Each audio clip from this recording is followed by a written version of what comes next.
अस्सलामुअलैकुम नाज़रीन, मैं हूँ वजिया ज़ुबैर। नाज़रीन, बहुत से लोगों की सोच होती है कि जो हमारे वालिदैन ने हमारे साथ किया है वो हम अपनी औलाद के साथ नहीं करेंगे, या जो महरूमियाँ हमारी ज़िंदगी में रह गई हैं हम अपने बच्चों की ज़िंदगी में नहीं रहने देंगे। जब मैं इस हवाले से कल ज़ुबैर से बात कर रही थी तो मुझे ज़ुबैर के वालिद याद आ गए। काफ़ी पुरानी बात है कि ज़ुबैर ने अपने वालिद के सामने कह दिया कि आप हमें बचपन में बहुत मारा करते थे। बात तो मामूली सी थी, लेकिन अब्बू को बहुत गुस्सा आ गया। आम तौर पे आता नहीं था।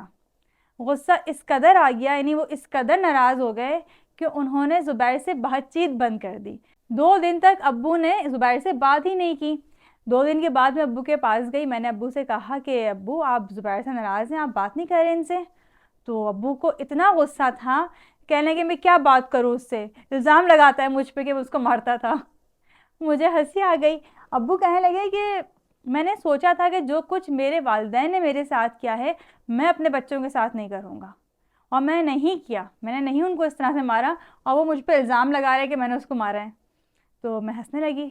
मैंने अब्बू से कहा, अब्बू, तमाम वालिदैन यही सोचते हैं कि जो कुछ बचपन में हमारे साथ हुआ है हम अपने बच्चों के साथ नहीं करेंगे, लेकिन आगे से बच्चे भी फिर यही कहते हैं कि हमारे वालिदैन ने जो काम किया है वो हम नहीं करेंगे। मेरी इस बात पे ज़ुबैर के अब्बू मुस्कुराने लगे और कहने लगे, ये बात तुमने बिल्कुल सही कही है। हम कितना ही कुछ क्यों ना कर लें अपनी औलाद के लिए, लेकिन कहीं ना कहीं कमी रह जाती है। और अब्बू की इतनी अच्छी आदत थी कि वो फ़ौरन माफ़ कर देते थे। ज़ुबैर थोड़ी देर बाद ऑफिस से आए तो अब्बू ने उनसे बातचीत शुरू कर दी और नाज़ी ख़त्म हो गई। अच्छा लगा मुझे। लेकिन नाज़रीन, अब हम क्या देख रहे हैं कि हमारी यही सोच कि जो हमारे वालिदैन ने हमारे साथ किया है अपने बच्चों के साथ नहीं करेंगे, बच्चों को बहुत गलत तरफ लेके जा रही है। यानी मेरे पास कितनी ही ख़वातीन के फ़ोन आते हैं, वो रो रही होती हैं कि बच्चे इंतहाई ज़िद्दी हो गए हैं, बदतमीज़ हो गए हैं, बात नहीं सुनते हैं। और उसकी सबसे बड़ी वजह क्या होती है? यही सोच कि जो हमारे वालिदैन ने हमारे साथ किया है बच्चों के साथ नहीं करेंगे, या जो ख्वाहिशें हमारे वालिदैन ने हमारी पूरी नहीं की हैं तो बच्चों की पूरी करेंगे। आप सोचें ना कि अगर बच्चे ने ज़िद की कि मुझे टॉय चाहिए, मुझे ये चीज़ चाहिए, आपने उसको फ़ौरन दिला दी जबकि उसको उसकी ज़रूरत भी नहीं है, लेकिन पीछे आपके जहन में क्या है कि बचपन में मैं ख्वाहिश करता था अपने पेरेंट्स से, तो उनके पास इतने होते नहीं थे कि वो दिला सकें, तो मैं अपने बच्चे की ख्वाहिश ज़रूर पूरी करूँगा। ख्वाहिशें तो बादशाह की पूरी नहीं होती, तो आप अपने बच्चे की हर ख्वाहिश कैसे पूरी कर सकते हैं? इसी सोच की वजह से हम अपने बच्चों को लिमिट नहीं समझा पाते हैं, उनको लिमिट सिखाते ही नहीं हैं कि लिमिट भी कोई चीज़ होती है।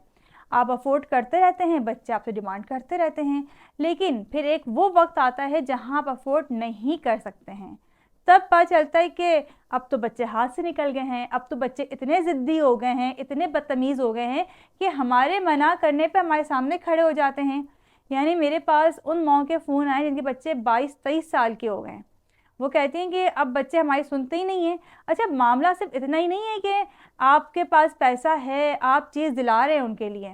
बाज़ दफ़ा फ़रमाइशें ऐसी होती हैं कि आपके पास बेतहाशा पैसा होता है, लेकिन आप उनकी ख्वाहिश पूरी नहीं कर सकते हैं। जैसे मेरे पास कितनी बच्चियों की कोचिंग आई है कि जिनकी ख्वाहिश ये है कि हमारी शादी ऐसी जगह पे हो जहाँ माँ बाप करना ही नहीं चाहते हैं। और माँ बाप क्यों नहीं करना चाहते हैं? फैमिली अच्छी नहीं है, लड़का इस्टेब्लिश नहीं है, या लड़के का करैक्टर अच्छा नहीं है। आप बताएं ना कि अगर एक बच्ची ज़िद कर रही है कि मुझे इस शख्स से शादी करनी है, और पेरेंट्स को मालूम है कि ये लड़का सही नहीं है, इसका करैक्टर सही नहीं है, इसकी फैमिली सही नहीं है, वो कैसे उसकी उस ख्वाहिश को पूरा कर सकते हैं? या ऐसे ही कितनी ख़वातीन कहती हैं कि हमारे बेटे लड़कियों को घर से लेकर भाग गए।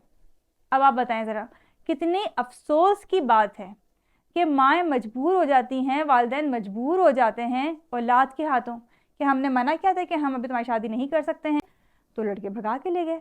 अब आप देखें ना, सिर्फ आपकी ये सोच कि हम अपने बच्चे की हर ख्वाहिश पूरी कर दें, उन्हें कहाँ से कहाँ ले जाते हैं। अब सवाल ये पैदा होता है कि बच्चों को क्या हम चीज़ें दिलाई ना, या उनकी ख्वाहिशें पूरी ना करें? तो देखिए, ख्वाहिशें ज़रूर पूरी करें बच्चों की, लेकिन ऐसा ना हो कि बिला वजह आप उनकी ख्वाहिशें पूरी कर रहे हैं। आज आपने एक गिफ्ट दिला दिया, कल आप मार्केट गए, कोई और चीज़ अच्छी लगी, या बच्चे को कोई चीज़ अच्छी लगी, बच्चे ने कहा मुझे चीज़ चाहिए, उसको ज़रूरत है नहीं है, कोई मौका है नहीं है, आपने वो चीज़ उसको लेकर दे दी।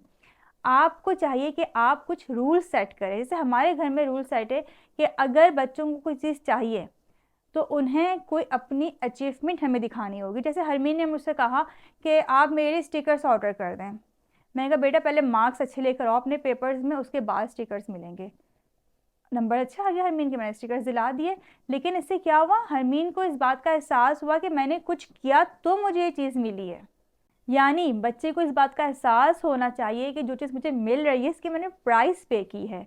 अगर चीज़ें ऐसी ही मिलती रहेंगी तो उनकी कदर नहीं होगी। थाली में रखी हुई चीज़ों की कभी कदर होती ही नहीं है। ये रिश्वत नहीं है, गिफ्ट है। इस पर हमने वीडियो बनाई है कि रिश्वत में और तोहफे में क्या फ़र्क होता है।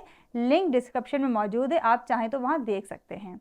और अगर आप इसलिए परेशान हैं कि बच्चों को किस तरह के गिफ्ट देने चाहिए, तो बहुत जल्द हम इस पर भी वीडियो बनाने वाले हैं कि बच्चों को किस तरह के गिफ्ट देने चाहिए और कब गिफ्ट देने चाहिए।